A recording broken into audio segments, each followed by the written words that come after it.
Vamos abrir a palavra de Deus na carta de Paulo aos Romanos, capítulo 8. Romanos 8, 26 e 27 diz o seguinte: também o Espírito semelhantemente nos assiste em nossa fraqueza, porque não sabemos orar como convém, mas o Espírito intercede por nós sobremaneira, com gemidos inexprimíveis. E aquele que sonda os corações sabe qual é a mente do Espírito, porque segundo a vontade de Deus é que intercede pelos santos. Você já viveu alguma situação que você não sabia o que fazer? Talvez esteja vivendo agora, né? Você está vivendo algo que você não sabe nem como orar. Já passou por isso? Você fala, meu Deus, o que eu peço? Como é que eu ajo? Qual a decisão que eu tomo? E a razão disso, da gente ter esse sentimento, é porque nós somos humanos. Nós somos fracos, a gente sabe que as decisões da vida têm consequências. Mas muitas vezes a gente não sabe o que vem no futuro, é verdade ou não? Dá uma certa insegurança, não dá? Se eu tomar essa decisão, o que vai determinar a minha vida? E se eu tomar aquela? Pois eu quero te dizer hoje, que a Bíblia nos fala que o Espírito Santo de Deus é o nosso ajudador. Amém? Diga para a pessoa do teu lado, o Espírito Santo é o nosso ajudador. E a Bíblia diz que Ele nos ajuda nas nossas fraquezas. Diga para a pessoa do teu lado aí, todo mundo tem as suas fraquezas, mas nós temos um que é todo poderoso, que intercede por nós. Você pode aplaudir o Senhor?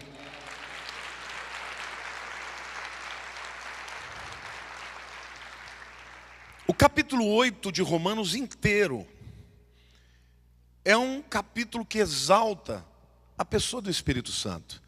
Depois você vai ler lá em casa e vai meditar sobre esse capítulo. Eu vou passar rapidamente por alguns versículos, mas eu vou depois refletir mais a respeito da intercessão do Espírito pela nossa vida. O versículo 2 nos fala que a lei do Espírito Santo é uma lei de vida em Jesus Cristo. E ela nos liberta do pecado e da morte. A Bíblia diz que o salário do pecado é a morte. O pecado, ele vai produzindo uma morte paulatina, gradativa, até a morte definitiva espiritual. Mas a Bíblia diz que a lei do Espírito Santo na nossa vida, em Cristo, nos liberta daquela lei do pecado e da morte. O versículo 2 diz, porque a lei do Espírito da vida em Cristo Jesus te livrou da lei do pecado e da morte. O versículo 4 diz assim, a fim de que o preceito da lei se cumprisse em nós, que não andamos segundo a carne, mas segundo o Espírito. Então, mesmo sendo feito de carne e osso e tendo fraquezas, nós podemos ser dirigidos pelo Espírito de Deus. O versículo 6 diz assim, porque o penhor da carne, para onde a carne pende, dá para a morte, mas o do Espírito para a vida e paz. Vejam como Paulo está claramente enaltecendo a atuação do Espírito Santo. No versículo 11 ele diz, se habita em vós o Espírito daquele que ressuscitou a Jesus dentre os mortos, este mesmo que ressuscitou a Cristo Jesus dentre os mortos, vivificará também o vosso corpo mortal, por meio do seu Espírito que em vós habita. Amém? Tem momentos na vida da gente que a gente está triste, abatido, até querendo desistir da vida. E aí, do nada, vem uma força, uma vontade de sobreviver, de se levantar, de dar a volta por cima. Essa é a atuação do Espírito Santo na nossa vida. O versículo 14 a 16 nos falam também algo tremendo sobre o Espírito. Pois todos os que são guiados pelo Espírito de Deus são filhos de Deus. Porque não recebestes o espírito de escravidão, para viverdes outra vez atemorizados. Diga assim, temor não vem de Deus. Mas recebeste o espírito de adoção, diga eu sou filho de Deus. Baseados no qual clamamos, Abba, Pai. Abba é uma palavra aramaica para paizinho, para papai. E o próprio Espírito testifica com o nosso espírito que somos filhos de Deus. Amém? Versículo 23 diz assim: e não somente ela, mas também nós, que temos as primícias do Espírito, igualmente gememos no nosso íntimo, aguardando a adoção de filhos, a redenção do nosso corpo. Esse texto está dizendo que quando o Espírito Santo passa a habitar em nós, a gente começa a ter um desejo de passar pela redenção plena na nossa vida, que não vai acontecer aqui, mas vai acontecer um dia, ou que fomos arrebatados, ou que fomos para a glória na presença de Deus. Amém? Diga para a pessoa do teu lado: você tem o Espírito Santo, que é o próprio Deus, para te ajudar dentro da sua fraqueza, dentro do seu espírito, a vencer. Amém? Então eu quero agora, a partir de agora, falar de algumas implicações dessa intercessão. Porque o texto diz assim, que o Espírito Santo intercede por nós porque nós não sabemos orar. Quantos aqui já se sentiram assim, sem saber como orar? Deixa eu fazer uma pergunta: tem coisas que você sabe como orar? Sim ou não? Não tem nada, você não sabe, por exemplo, que você deve orar por santidade? Você não sabe que você deve orar para obedecer à vontade de Deus? Sabe ou não sabe? Então tem coisas que você não precisa que o Espírito te diga: olha, ore por isso, porque são coisas claras na tua vida. Quantos aqui sabem que precisam perdoar? Quantos aqui sabem que precisam amar? Não é? Então, se você sabe, o Espírito Santo até intercede por você nessas áreas. Mas a Bíblia diz que existem áreas da vida da gente que a gente não sabe orar como convém. Por exemplo, você está passando por uma dificuldade financeira. Uma porta não se abre. Aí surge para você um negócio. E você acha que aquele negócio necessariamente será a resposta para você. Mas e se não for? E se for uma cilada? E se for um fosso que você vai cair? Diga para a pessoa ao teu lado: é para isso que o Espírito Santo está aí. Para interceder por aquilo que nós não sabemos como orar. Amém? Que coisas são essas? O texto diz que são coisas concernentes às nossas fraquezas. Quantos aqui sabem que você tem fraqueza na sua vida? Agora, o que é fraqueza na Bíblia? Na Bíblia, no Novo Testamento, há algumas coisas que a Bíblia chama de fraquezas. Em primeiro lugar, são coisas concernentes à natureza humana.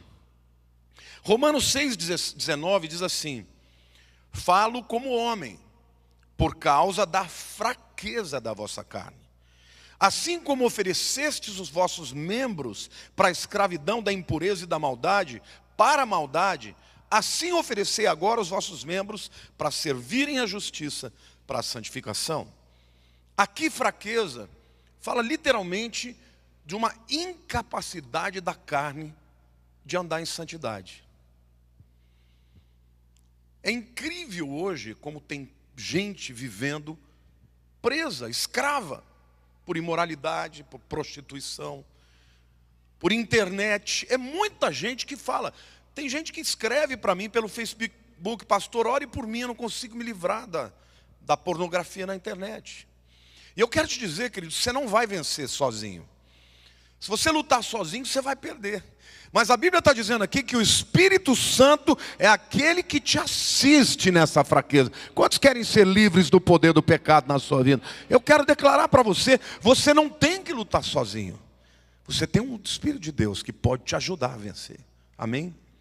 Tem gente que fica olhando para a minha cara assim e fala: muda, fala de outra coisa, porque essa não é o meu problema. Mas vocês não sabem o quanta gente luta com isso. Então tem que falar mesmo. Mas a Bíblia diz também que fraqueza, no Novo Testamento, pode ser adversidade. Lucas capítulo 5, versículo 15 diz assim: porém, o que se dizia a seu respeito cada vez mais se divulgava, e grandes multidões afluíam para o ouvirem e serem curadas de suas enfermidades. A palavra no texto original, a enfermidade aqui, é astenia. É literalmente fraqueza. Você já viu alguém dizer para você, olha, você tem miastenia grave?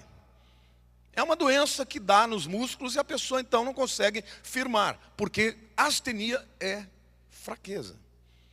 Uma fraqueza muscular. Ou seja, a Bíblia também diz que o Espírito Santo nos ajuda nas nossas enfermidades. Amém? Se você estiver enfermo aqui, querido, peça ao Espírito Santo para te ajudar. Peça para o Espírito Santo fazer a obra na tua vida. Amém? Às vezes, ele vai te dar força para enfrentar aquela enfermidade. Às vezes, ele vai te curar da enfermidade. Mas uma coisa é certa, você não tem que passar por isso sozinho. Diga para a pessoa do teu lado, o Espírito de Deus habita em você. Você não tem que enfrentar as suas fraquezas sozinho. Amém? Mas eu quero dizer também que pode significar uma adversidade na vida, algo exterior a você. 2 Coríntios capítulo 12, versos 9 e 10, diz assim. Aqui é Paulo. Paulo tinha um espinho na carne. A Bíblia chama de espinho na carne. Aliás, ele diz que era um espinho na carne, mas ninguém sabe exatamente o que é. Alguns acham que Paulo tinha alguma luta na sua alma. Talvez uma luta contra a imoralidade. Outros acham que Paulo tinha uma enfermidade. Literalmente ele tinha um problema de vista. Outros acham que o problema que ele tinha era a perseguição dos fariseus, que não largavam dele. Onde ele ia, tinha alguém se levantando para jogar pedra nele, para persegui-lo. E Paulo ora a Deus para que Deus o livre daquilo. Então o texto diz que a resposta de Deus foi: então ele me disse, a minha graça te basta, porque o poder se aperfeiçoa na fraqueza. De boa vontade, pois, mais me gloriarei nas fraquezas, para que sobre mim repouse o poder de Cristo. Pelo que sinto prazer nas fraquezas, nas injúrias, nas necessidades, nas perseguições, nas angústias por amor de Cristo. Porque quando sou fraco, então é que sou forte. Esse é um dos maiores paradoxos, né? Porque ninguém acha que a fraqueza pode produzir algo de bom. Mas o que Paulo está dizendo aqui é exatamente o contrário. É como se Deus estivesse falando para ele, ó, eu não vou tirar o teu problema. O que eu vou tirar é a tua incredulidade. Eu vou te mostrar que através desse problema eu vou fazer você uma pessoa melhor. Uma pessoa mais forte. E quando ele começou a compreender aquilo, o que aconteceu com Paulo? Ele começou a se alegrar. Ou seja, Deus não mudou a circunstância. Deus mudou Paulo. A maneira como Paulo passou a ver a circunstância. E eu quero te dizer, querido, que Deus é bom. Nada que acontece na sua vida é porque Ele é mau ou porque Ele está querendo te bater, te disciplinar, detonar com você. Até mesmo quando nós passamos por injúrias, por tribulações, por perseguições, até mesmo quando nós nos sentimos fracos, a Bíblia nos garante que o que Deus está fazendo conosco é nos tornar pessoas mais fortes, melhores. E necessariamente Ele não vai tirar aquele problema. O que Ele vai fazer é te fortalecer. Eu vou dar um exemplo mais uma vez aqui de mim. Músculo que não trabalha, amolece. Vem cá, Carlão. Quero perguntar para o Carlão se ele adquiriu esse corpo aqui dormindo. De forma alguma, 4 vezes por semana, treinando. Irmãos, ele treina 4 vezes por semana e eu como 7 vezes por semana. E não treino nenhum dia. Só... O que acontece? O que você não gasta, acumula, né? É isso mesmo. Podia acumular no braço, né? Mas acumula sempre na barriga, não sei porquê. A tribulação, ela faz isso. Quando o indivíduo vai fazer um levantamento de peso, aquele peso é algo que lhe pressiona para baixo, não é? Só que o músculo reage em relação àquela pressão, e depois de um tempo, aquele peso se torna leve, porque o músculo cresceu. Diga para a pessoa do teu lado, o Espírito Santo muitas vezes não vai tirar o peso da sua vida. Ele vai aumentar a sua força para carregá-lo. Amém? Você pode aplaudir o Senhor.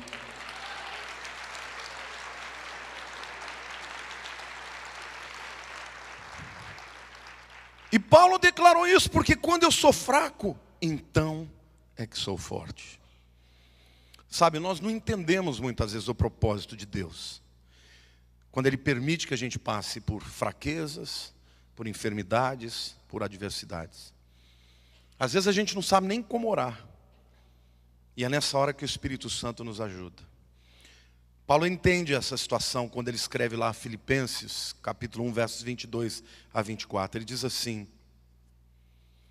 Aqui você vê claramente o apóstolo Paulo diante de uma situação em que ele está em dúvida. O que é o melhor para a vida dele? Se ele quer morrer para estar com Cristo ou ficar com os irmãos. Ele diz assim. Entretanto, se eu viver na carne, ou seja, se estar vivo, traz fruto para o meu trabalho, já não sei o que hei de escolher. Ora, de um lado e de outro estou constrangido, tendo o desejo de partir e estar com Cristo, o que é incomparavelmente melhor. Mas por vossa causa é mais necessário permanecer na carne. Se tinha uma coisa que Paulo não tinha dúvida, é da vida eterna. Jesus apareceu para ele quando ele estava indo para Damasco. Então, Paulo sabia que essa vida aqui era só uma passagem, que tinha muito mais depois daqui. E por causa dessa consciência, às vezes ele tinha vontade de antecipar tudo, falar, deixa eu ir embora, essa vida aqui é muita luta. Já sentiu assim às vezes? Deus me leva porque eu não aguento mais essa luta. Não é?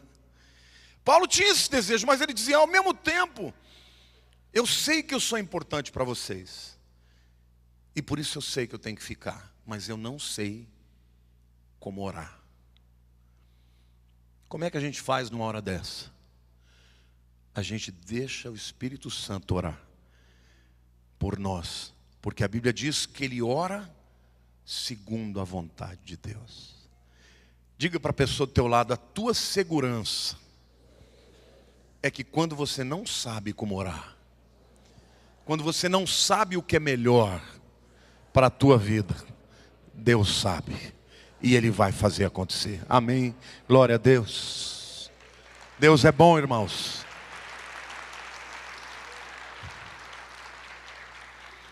Uma outra situação também, é que às vezes o próprio Deus permite que você entre naquilo que aparentemente é uma roubada. Aquilo que aparentemente é uma situação difícil. E Deus permite, Ele não te livra. E aí a resposta imediata da gente é querer fugir. Quantos aqui já quiseram fugir de um problema, de uma situação? Evitar, não ter que enfrentar, não ter que lidar. A gente vê que a Bíblia fala de homens muito abençoados também que quiseram fugir. Por exemplo, Moisés, lá em Êxodo capítulo 2, versículo 15, diz o seguinte: informado deste caso, procurou o faraó matar a Moisés. Porém Moisés fugiu da presença de faraó e se deteve na terra de Midian e assentou-se junto a um poço. Quando o faraó descobre que Moisés matou um egípcio, faraó quis matar Moisés. O que Moisés fez? Fugiu. Mas o mesmo Moisés que fugiu, a Bíblia diz que num momento depois, 40 anos depois, ele permaneceu. Hebreus 11, 27 diz assim: pela fé, ele abandonou o Egito, não ficando amedrontado com a cólera do rei. Antes, permaneceu firme, como quem vê aquele que é invisível. Nós estamos falando aqui de um hiato de 40 anos. Na primeira vez que o faraó descobre, Moisés foge para Midian. Mas quando Deus o chama 40 anos depois, para ir libertar o Egito, ele vai, enfrenta o faraó, e depois da 10ª praga, depois que o trabalho estava completo, a Bíblia diz que pela fé, ele foi embora do Egito, porque tinha que ir, não porque tinha medo de faraó. Amém? Eu quero declarar na sua vida, querido, até quando você está enfrentando uma situação que você está amedrontado, porque você não sabe qual é o resultado dela, eu quero te dizer que o Espírito Santo é aquele que age na tua vida, para que você vença este medo, e enfrente ele, e fique perseverante, porque Deus é bom, e Ele fortalece a tua vida, através da tribulação. Amém? Glória a Deus.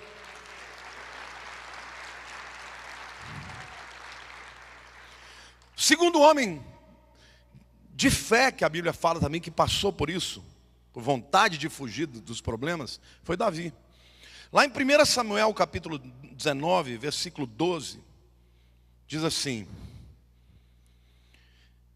então Mical desceu Davi por uma janela, e ele se foi, fugiu e escapou.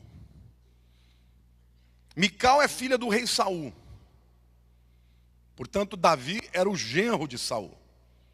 E Saul queria matar Davi, por medo, por ciúme. E a Bíblia diz que Mical, a filha do rei Saul, fez com que ele fugisse. E ele fugiu, amedrontado. Mas o mesmo Davi, numa outra oportunidade, não teve medo de Saul. Abra lá, 1 Samuel 24, 8.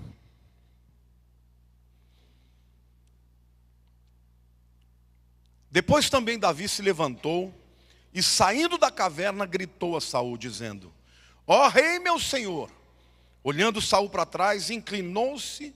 Davi fez-lhe reverência com o rosto em terra. Nesse texto, Saul está dentro de uma caverna. Ele foi para lá para aliviar o ventre, literalmente para usar como latrina, e acabou dormindo. E Davi passa ali, corta a orla da roupa de Saul e depois chama Saul. E Saul então, quando se levanta, ele sabe literalmente que Davi preservou a sua vida. Olhe para a pessoa do teu lado. Deus é aquele que te fortalece. Amém, queridos?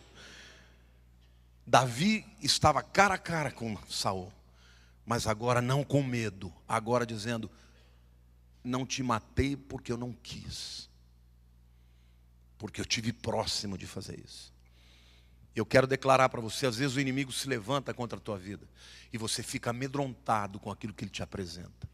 Mas quando o Espírito Santo ajuda você, intercede por você, trabalha na tua vida, você vai olhar para o diabo e vai dizer assim: você não tem poder sobre a minha vida, porque quem cuida de mim é o meu Senhor. Amém? Então sai da minha vida, vai de reto, porque Deus é comigo. Amém? O apóstolo Paulo também passou por isso.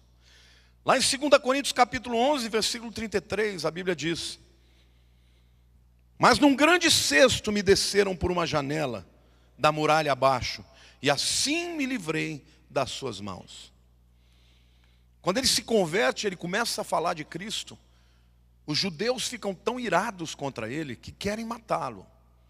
E o único jeito que ele teve para fugir foi por um cesto.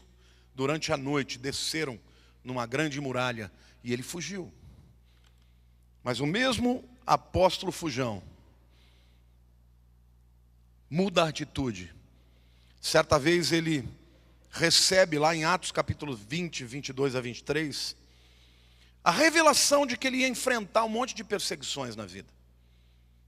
Mas ele não se desvia do seu caminho por causa disso. Ele diz assim: e agora, constrangido em meu espírito, vou para Jerusalém, não sabendo o que me acontecerá lá, senão que o Espírito Santo de cidade em cidade me assegura que me esperam cadeias e tribulações. Paulo está dizendo: ó, eu não sei o que vai me acontecer lá. A única coisa que o Espírito me falou, que por onde eu passar vai ter perseguição e cadeia. O indivíduo desse está com medo? não está com medo. Queridos, o Espírito Santo faz isso na tua vida. Saiba de uma coisa, não tem como evitar passar por lutas.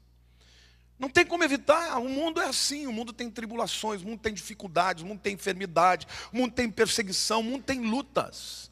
Mas o que Deus está dizendo aqui, que você não está sozinho, que o Espírito Santo está com você e vai te ajudar. E quando você sair dessa, você vai sair melhor, mais forte, mais preparado. Amém? Eu quero concluir essa palavra dizendo que a gente tem algumas aplicações muito lindas nesse texto que fala da ajuda do Espírito Santo. A primeira aplicação, a gente não tem que saber a vontade de Deus para todas as coisas. Você ouviu o que eu disse? Tem gente que tem que saber de tudo. A Lília, como é uma intercessora, ela fica desesperada quando Deus não fala com ela alguma coisa. Ela chega para mim e fala: Deus já te falou alguma coisa? Eu falei: não. Mas e aí, você não está ansioso? Não. Por que não? Não importa o que vai acontecer, Deus é bom. Deus tem o melhor para mim. Querido, saiba de uma coisa, você não tem que saber o que vai acontecer amanhã. A Bíblia não te dá esse peso de você ter que saber o que vai acontecer amanhã. A Bíblia te diz que mesmo que você não saiba, você tem que saber que todas as coisas cooperam para o bem dos que amam a Deus. É o mesmo capítulo, é a sequência desse texto.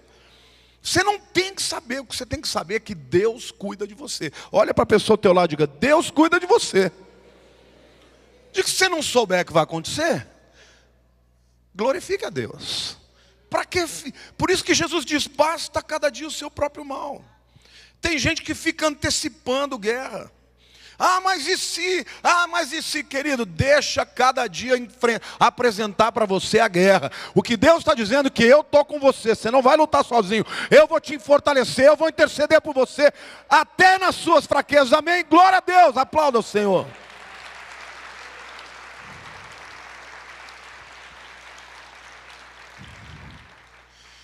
A segunda conclusão que eu quero que a gente reflita é que nas nossas fraquezas, diga: eu tenho fraquezas, nós não estamos sendo observados. Diga: nós não estamos sendo observados, nós estamos sendo ajudados. A Bíblia não está dizendo que Deus está procurando defeito em você. Ele conhece todos. A Bíblia não está dizendo que o Espírito Santo vai ficar lá: agora eu quero ver, peguei. Esse é o trabalho do acusador, do diabo. A Bíblia diz que ele conhece todas as suas fraquezas e nelas ele intercede por você, não contra você. Diga para a pessoa do teu lado: Deus que habita em você não está aí para te acusar, mas está aí para lutar por você. A terceira conclusão que eu quero tirar aqui é que o trabalho de Deus em nossas vidas não depende daquilo que entendemos e tampouco daquilo que falamos. Quando a Bíblia diz que a gente não sabe nem orar como convém, o Espírito vem e intercede por nós com gemidos inexprimíveis. Olha para a pessoa do teu lado e diga assim: inexprimível. Diga assim: você não entende qual é o conteúdo e tampouco entende qual é a fala dele. Você só está lá sendo um canal e ele está intercedendo. Você começa a orar em língua, você fala: eu não sei bolhufas o que eu estou orando, mas o Espírito Santo sabe o que ele está orando pela tua vida, a teu favor, para que todas as coisas concorram para o bem daqueles que amam a Deus. Amém? Você não tem que compreender todas as coisas e nem orar certo. Às vezes, se Deus fosse fazer tudo que a gente pede em oração, misericórdia, ia dar muita coisa errada, viu? Quarta conclusão que eu quero fazer por você: Diga: o Espírito Santo nunca vai orar contra você, mas vai orar por você. A Bíblia diz que Ele intercede dentro de você ao Pai. Não é lindo isso, irmãos? Isso é para que a gente que passe pelas lutas da vida tenha tranquilidade. Porque o acusador, quando você passa por uma luta, ele vem e diz: você está assim por causa disso. É verdade ou não? E ele sempre vai encontrar alguma coisa na tua vida para te acusar, porque ninguém é perfeito aqui. Tem alguém perfeito aqui? Então ele vai sempre botar o dedo lá naquele teu erro, vai dizer: está vendo? Você está passando por isso por causa disso. Mas a Bíblia está dizendo que esse não é o trabalho do Espírito. Essa voz, querido, de sina, não vem de Deus. Essa é a voz do acusador. A Bíblia diz que ele intercede, ele está pedindo por você, na sua fraqueza. A voz do Espírito nunca será contra você, mas por você. E a quinta e última conclusão, que eu acho a mais linda de todas, diga assim: e Deus ouve a oração do Espírito Santo. Quando a gente pede, Deus pode falar: essa não vai dar para eu falar assim. Mas quando o Espírito Santo pede, intercede, Deus fala assim. Sabe por quê? Olha o que o versículo 27 diz. Eu vou ler de novo o texto 8, 26 e 27. Também o Espírito semelhantemente nos assiste em nossa fraqueza. Diga: eu tenho fraqueza, mas eu tenho alguém forte me ajudando. Porque não sabemos orar como convém. Diga: eu não sei orar como convém, mas o Espírito sabe. Mas o mesmo Espírito intercede por nós sobremaneira com gemidos inexprimíveis. E olha que lindo isso. E aquele que sonda os corações, quem é esse? Deus. Sabe qual é a mente do Espírito. Porque segundo a vontade de Deus é que Ele intercede pelos santos. Ele vai fazer uma oração por você segundo a vontade de Deus. E sabe o que vai acontecer? Deus vai falar sim. Deus vai falar sim. Então, queridos, sabe o que nós precisamos, na verdade? Orar mais. Estar mais na presença de Deus. Deixar o Espírito interceder por nós. Você não sabe o que vai acontecer amanhã, mas eu posso te garantir que Deus é bom. Às vezes aquilo que você acha que é o melhor é o pior para a tua vida. Às vezes aquilo é o que vai te desviar da vontade de Deus. O que Deus está dizendo para você é que jamais Ele, como Pai, vai te colocar numa roubada para te destruir. Ao contrário, Ele permite que você passe pelo fogo, mas você não vai ser destruído pelo fogo. Ele permite que você passe pelas águas, mas você não vai submergir. Amém? Ele quer que você saiba, naquele momento que você quer fugir do problema, Ele quer te ajudar a enfrentar o problema e vencer o problema, para a honra e glória a Deus. E a sequência do versículo 28 é: porque todas as coisas, todas essas, até as nossas fraquezas, até as circunstâncias adversas, até as nossas lutas, até quando a gente tropeça e cai, todas as coisas cooperam. Eu gosto dessa palavra no grego, que a gente usa no português também. Cooperar no grego é literalmente sinergia. O que é sinergia? Isso é uma palavra muito utilizada, né, no mundo corporativo. O que é sinergia? Ergon é trabalho. Erguia é trabalho. Sine é uma preposição que significa com. É um trabalho conjunto. Dentro de uma igreja, o que é uma sinergia? Todos os departamentos trabalhando juntos. Sim ou não? Quando todo mundo trabalha junto, o que acontece? Você tem um bom resultado. E a Bíblia está dizendo que todas essas coisas trabalham e cooperam. Trabalham juntamente para cumprir o propósito de Deus na sua vida.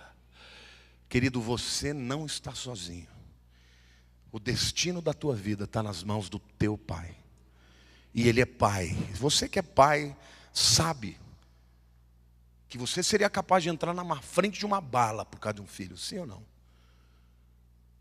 Que dirá o Pai Celeste? Se nós que somos humanos, somos capazes de fazer o melhor para os nossos filhos, que dirá o Pai Celeste?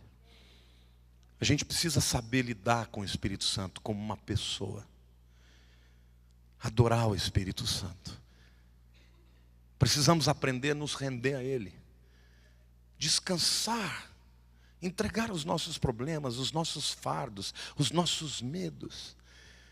Porque todas as coisas cooperam para o bem dos que amam a Deus. A tarefa que eu vou te dar hoje é chegar em casa e ler Romanos 8. Para mim esse é o capítulo mais lindo do Novo Testamento. Porque depois ele começa a falar das lutas todas, né? Tenho certeza de que nem a morte, nem a vida, nem o passado, nem o presente, nem o futuro, nem principados, nem potestades, nem o perigo, nem a fome, nem a espada, nem a nudez, nada pode me separar do amor de Deus que está em Cristo Jesus, nosso Senhor. Amém? Quem conhece a Deus, sabe que Deus tem o melhor para a tua vida. Eu quero que você feche os seus olhos agora, meu querido. E você vai deixar Deus falar com você. Eu não sei qual é o problema, a luta, a dificuldade que você está passando. Mas Ele sabe. Eu sei que talvez você não conheça, não saiba qual é a melhor decisão que você vai tomar. E que eu quero te dizer, fale para o Espírito Santo. Espírito Santo, não me deixe errar. Eu não sei como fazer. Eu não sei o que fazer. Eu não sei quando fazer. Mas eu quero te pedir que o Senhor não me deixe errar. Se eu for errar, se eu for tomar a decisão errada, se eu for entrar por um caminho que vai me trazer morte, me livra dele. Fala comigo. E deixa Ele interceder pela sua vida. Se você já recebeu o dom de línguas, ore em línguas. Comece a orar, deixe o Espírito Santo fluir na sua vida. Deixa Ele interceder por você. Mas mesmo que você ainda não fale em línguas, você ainda assim pode orar no Espírito. Ainda assim você pode deixar, nos momentos que você estiver passando a maior luta da sua vida, entregue para Ele. Não tenha medo, querido, o medo não vem de Deus. A Bíblia diz que o amor lança fora todo medo. Você não precisa temer o futuro. Deus cuida de você. Pai, eu quero te agradecer, porque a nossa vida não está destinada ao fracasso. Porque o Senhor enviou o Teu Espírito Santo para entrar em nós, para estar cuidando de nós. Ele nos selou para nos proteger, para nos guardar, ó Deus. E eu quero te agradecer, Pai, até quando erramos, Ele é gracioso para nos convencer e nos levar ao arrependimento. Eu quero te adorar, Espírito Santo, porque somente através da Tua atuação nós podemos vencer as nossas fraquezas, vencer, ó Deus, os pecados da carne, vencer, ó Deus, os desmandos da vida. Senhor, o espírito de engano atua nesses dias, mas o Espírito da verdade é aquele que habita em nós. Por isso nós entregamos a nossa vida, o nosso futuro, os nossos problemas, as nossas ansiedades, entregamos ao Senhor e te pedimos, Espírito, ajuda-nos a vencer o temor. Nós escolhemos confiar a duvidar, nós escolhemos depender de Ti, a fazer coisas que o Senhor não nos manda fazer. Colocamos, Senhor, a nossa vida pessoal, a nossa família, a nossa vida profissional, a nossa saúde diante de Ti. E nós Te reverenciamos, e nós Te adoramos, porque cremos no Teu cuidado por nós. Agora ore comigo assim, diga: Senhor meu Deus, eu Te agradeço pelo Espírito Santo, o meu ajudador. pela tua promessa de que todas as coisas cooperam para o bem dos que amam a Deus. E eu te amo, meu Deus. Por isso eu entrego a minha vida ao Senhor, para a honra e glória do teu nome. Feche seus olhos também. Você que está me vendo também pela internet, faça essa oração ao Senhor. Diga: Senhor Deus, eu entrego a minha vida, eu entrego os meus problemas, eu entrego os meus medos, e eu te peço, Senhor, dirige-me, intercede, ó Deus, pela minha vida. Hoje eu entendi que o meu futuro não depende dos meus acertos, mas depende de Ti. Eu quero me esforçar para fazer o melhor, mas é muito bom saber que mesmo quando eu erro, o Senhor me corrige e me traz de volta para a rota. O Senhor é o pastor que busca a ovelha perdida. O Senhor é o Deus Todo-Poderoso, que me marcou e que me ama e que me selou com Teu Espírito Santo. Obrigado pelos testemunhos de homens de Deus que temeram, mas que foram transformados em homens intrépidos e corajosos. Eu sei que o Senhor está fazendo isso na minha alma, e eu vou glorificar o Teu nome por isso. Amém.